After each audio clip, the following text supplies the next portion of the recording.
Kevin, obviously you've been around fight weeks a lot, but this is your first fight week where you're the one that's fighting on this weekend. So I guess how's your first UFC fight week been compared to what you experienced when you were here as like a training partner or just a teammate?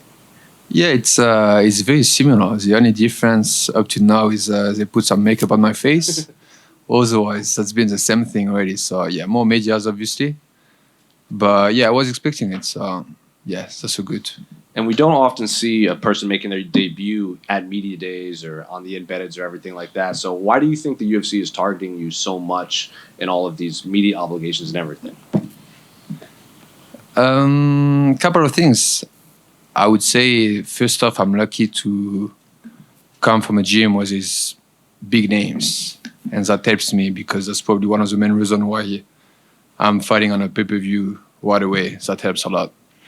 And I guess they've seen my fights in the past and they know how exciting I can be when I fight. And that's definitely the things you see looks for. So yeah, I guess that's the two reasons. Have your teammates given you any advice ahead of your UFC debut in terms of like preparation or what to take in and how to experience your first fight week? No, not really. I think they all know I'm quite professional in the way I approach the game and the sport, you know.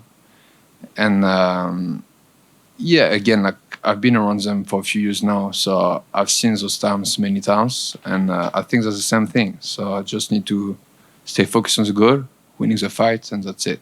Was it important to be on this card with all of your teammates, or did you want to be on that Paris card at all? That's a tricky question. Both options were great, to be honest. Paris would have been great because obviously the crowd, from what I've seen last week, it seemed insane, you know.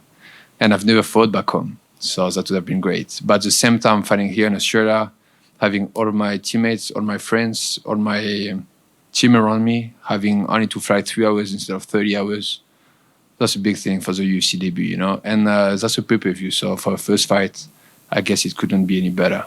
And I do have to ask, the UFC, they're just getting into Paris. Last year was their first time on French soil. So I guess what do you make of the landscape of mixed martial arts in France? Is it still coming up? Is it still new? And how do the French people view it? French people have always been great in martial arts.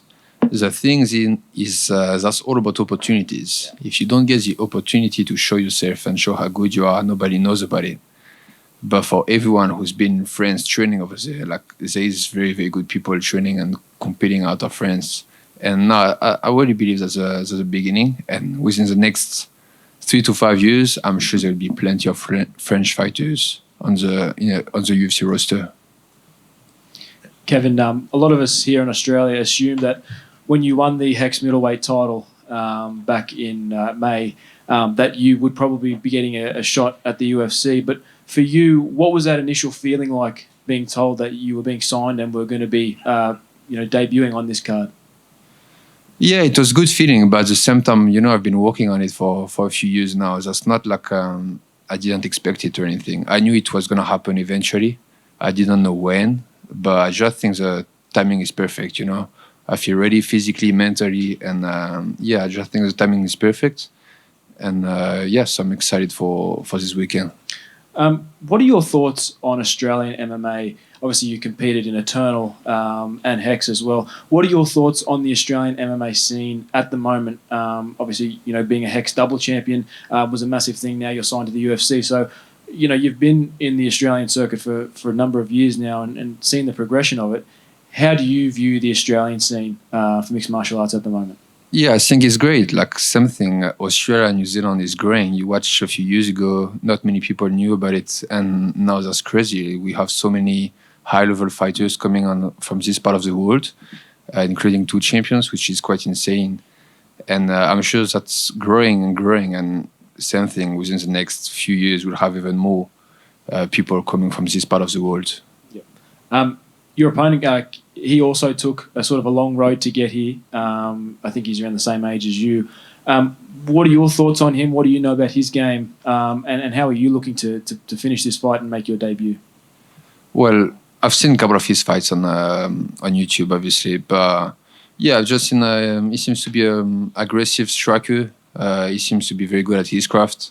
But whoever I fight, I always focus on myself more than my opponent, really, because at the end of the day, you can't really know what he's gonna do. I can only work on my things and do my game plan right, and then that will make me win the fights.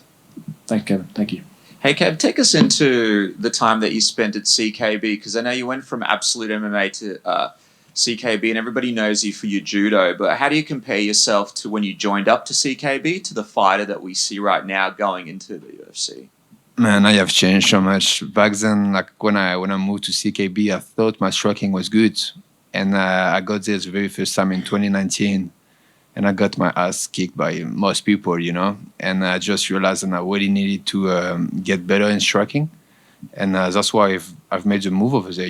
Like one of the things I've always said is if you're the best guy in the room, you're in the wrong room. And it's a good thing in CKB when I moved there, I was one of the worst guys in the room. And that's why I got so much better in a few years.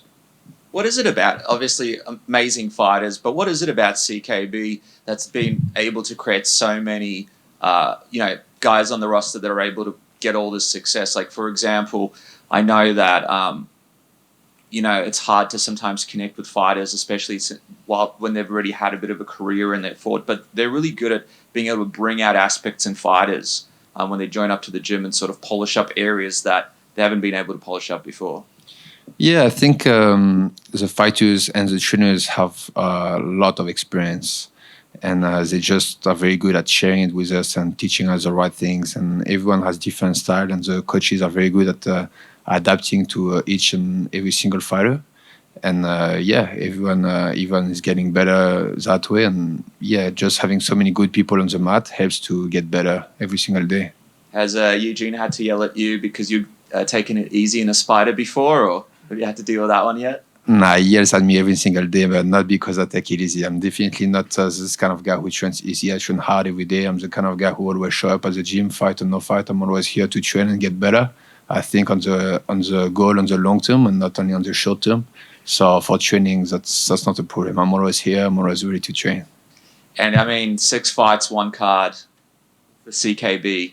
How do you sort of envision that? And for yourself as being on that card, how do you stop yourself from sort of paying too much attention to the other guys getting ready, or sort of wanting to see the other fights, or sort of maintaining your emotions when it's such a big moment for yourself?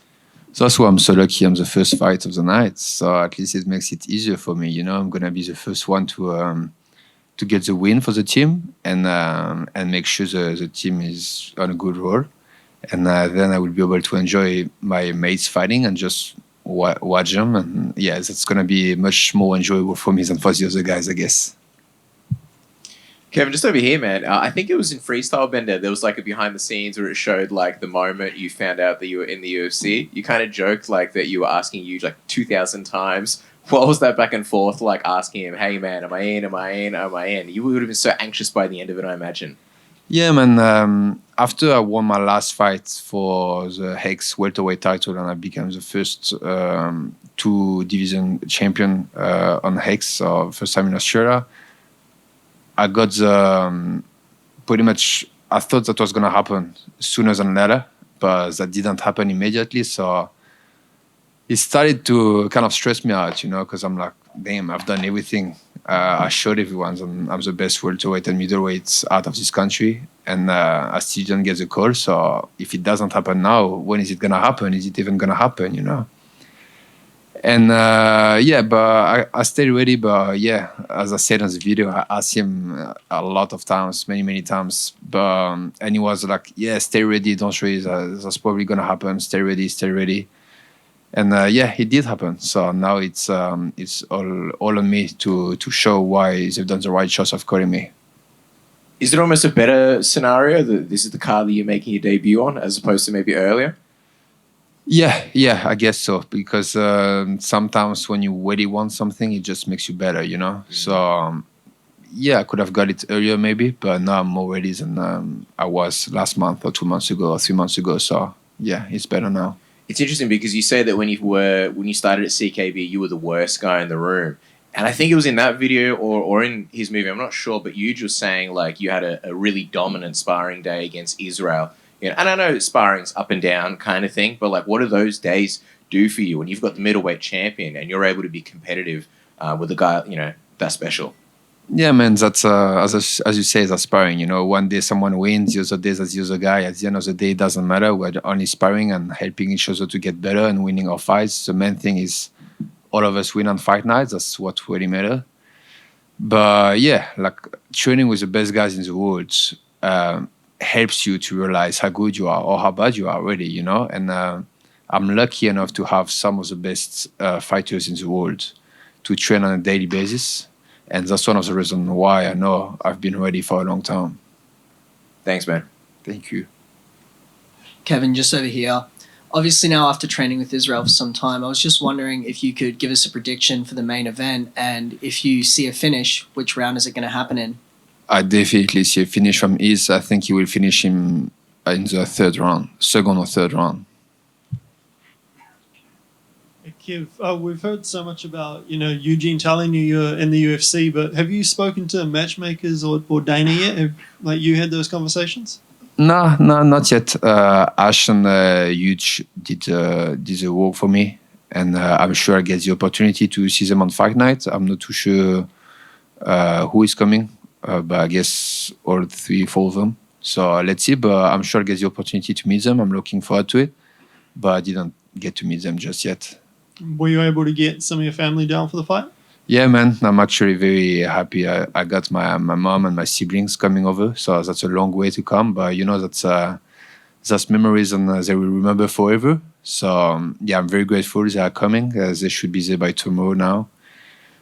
So yeah, and I haven't seen them in a while too. So yeah, I'm looking forward to share this moment with them, and yeah, go on holidays with them afterwards to celebrate. That's it. Yeah, thank you. Thank you.